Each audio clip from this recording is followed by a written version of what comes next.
Ooh, look at that. Southwest coming in. Happy Friday Eve. Taking a live look at National Harbor, but I think that guy's going to Reagan Airport. The DMV is in for another beautiful day, starting off on the cooler side. Thanks for starting your morning with us. I'm Tanaya Wright. And I'm Corey James. We start off with traffic this morning at the top of the hour. Shanika Grimshaw is tracking a big backup that's coming in hot, just like Southwest this morning. We're talking about a big backup this morning.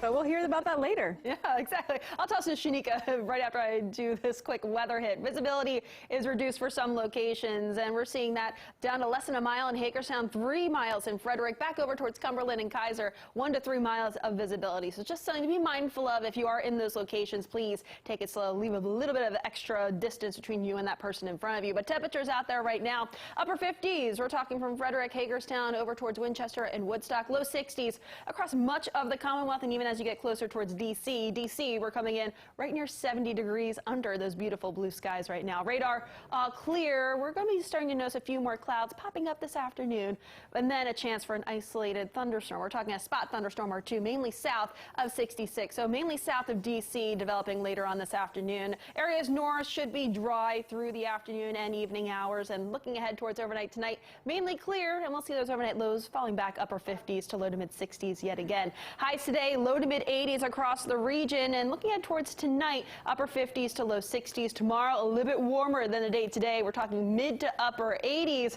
Certainly feeling much more summer-like to round out the work week. But right now, I'm going to toss it over to Shanika with the very latest on traffic, the real traffic hit now. It's my turn now, Jackie. So yeah, we were talking about a big backup on the inner loop, and this is in Prince George's County, but as you can see, it has cleared. This is near St. Barnabas Road and Oxon Hill. Let's move on to the map so we can see. You're still pretty jammed. You're just looking at lingering delays in, I would guess, volume in this area. Now, this crash happened right between 414 and 210 Indian Head Highway, so I'd still avoid it if you could. Now, over to Fairfax, we are still dealing with a crash right on the inner loop. Not as bad, though.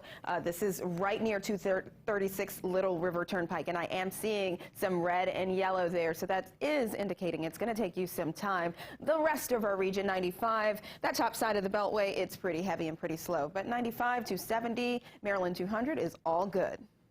All right, Shanika, thank you. Your time right now is 8:03. Breaking now, a deadly shooting in Prince George's County overnight.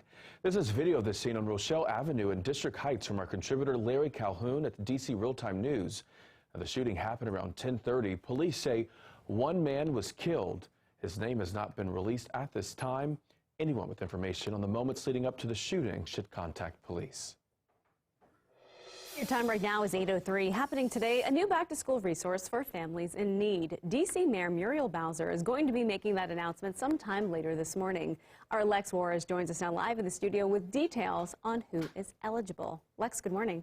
Good morning, Tanaya. Well, parents will get $1,000 to help with back-to-school costs, but only certain families will be eligible. We can take a look at the criteria. People have to be enrolled in the city's Temporary Assistance for Needy Families program. This is through the Department of Human Services. The program gives people cash assistance and offers other services to help them out. Now, to qualify for TAMF, you have to live in D.C., be pregnant or caring for a child under 19, and people have to meet the income requirements as well as work with DHS resources on a plan for bettering themselves. The money for this program is coming from the Pandemic Emergency Assistance Fund. The announcement will happen at 11 o'clock today at a hiring and resource fair at the Frederick Douglass Community Center.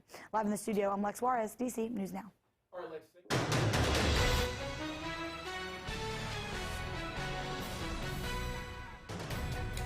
Your time right now is 8:04 on this Thursday morning. We are your election headquarters, and tonight Frederick County, Maryland's Democratic Central Committee is having a meeting. This after recent controversy surrounding candidates in one of the county's council races.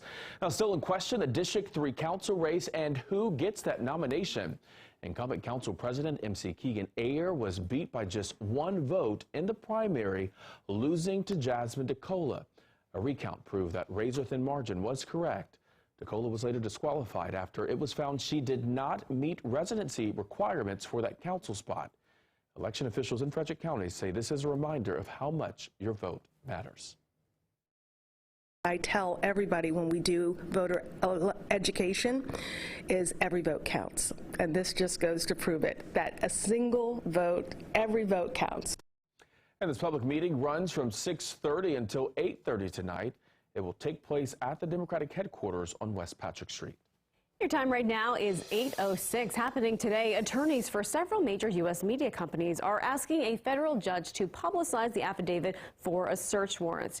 Now, this search warrant is the one that allowed the FBI to search former President Donald Trump's Florida home. The companies say the release would help determine if that search was in fact legitimate.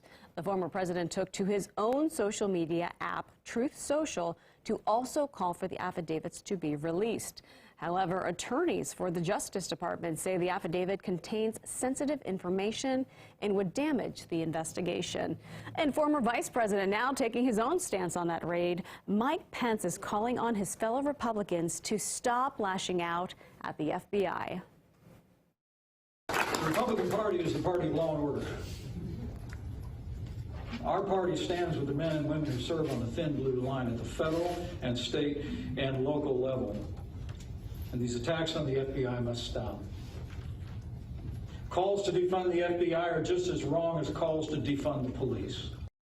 Pence also says he would consider testifying before the House January 6th committee if requested to do so. New this morning, monkeypox at the University of Maryland. UMD is reporting its first case of the virus. DC News Now's Christy Matino is live on campus this morning. Christy, how is the school responding to this latest case? Well, the university says the staff member who has the first presumptive case of monkeypox on campus is doing well and has taken the necessary medical steps. And now UMD is also taking those steps to help prevent the spread of monkeypox on campus as students are set to return next week here. They're working with the Prince George's County Department of Health, and they've implemented cleaning and disinfecting measures, but the school is asking the students to take additional steps to protect themselves. They recommend avoiding contact with people who have a rash, as well as touching objects someone infected with monkeypox may have used. And while these steps may help stop the spread, UMD says ultimately there most likely will be more cases of monkeypox in the future here on campus as the virus continues to spread throughout the U.S., but they are working with the Student Health Center here on campus to monitor those cases and effectively create a plan going forward. In College Park, Christy Matino, DC News Now.